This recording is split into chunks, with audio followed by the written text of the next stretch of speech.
AP Ambedkar Konaseema జిల్లాలో పర్యటించారు deputy CM Pawan Kalyan. Kesanapalli Shankaraguptam major డ్రైనేజ్తో దెబ్బతిన్న కొబ్బరి తోటలను పరిశీలించారు. తర్వాత 20 మంది కొబ్బరి రైతులతో మాట్లాడారు. తర్వాత రాజోలు మండలం శివకోడులో ఫోటో ఎగ్జిబిషన్ను తిలకించారు డిప్యూటీ సీఎం పవన్ కళ్యాణ్.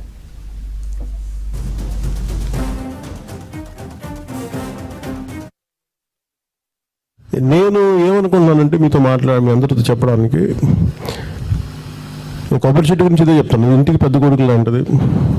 అంటే కొడుకు ఎంత సంపాదిస్తాడో తెలియదు, కానీ కొబ్బరి చెట్టుని కరెక్ట్గా కాపాడుకుంటే అది మీరు అన్నట్టుగా ఇది 100 సంవత్సరాలు 40 సంవత్సరాలు 100 సంవత్సరాలు బతికే చెట్లు ఇవన్నీ ఉన్నాయి. ఇది నిరంతర ఆదాయం కనీసం మీరు చెప్తున్నట్టుగా 20,000 రూపాయలు ఎంతో నెలకు వస్తుందని చెప్తాను. ఒక 15 సెంట్లు భూమి ఉంటాయి. అలాంటిది ఒక ఎకరం ఉంటే ఎంత 2-4 లక్షలు వస్తా, 2 లక్షలు వస్తాయి. ఖర్చులన్నీ పోను సంవత్సరానికి కదా చెప్పారు.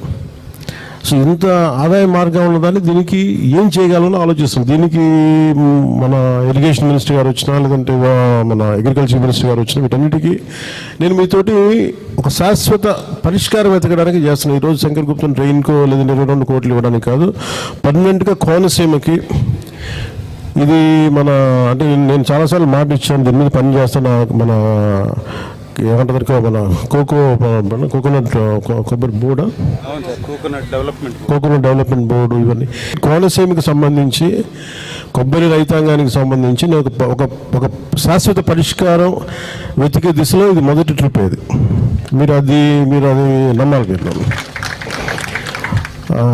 మేము చాలా కమిటెడ్గా ఉన్నాం. ఈ పర్టికులర్ అలయన్స్ ప్రభుత్వం నేను బాధ్యతగా తీసుకొని తక్కువ సీట్లు తీసుకొని కూడా దేనికి పెట్టుకున్నానంటే నేను ఇలాంటి సమస్యల్ని అడ్రస్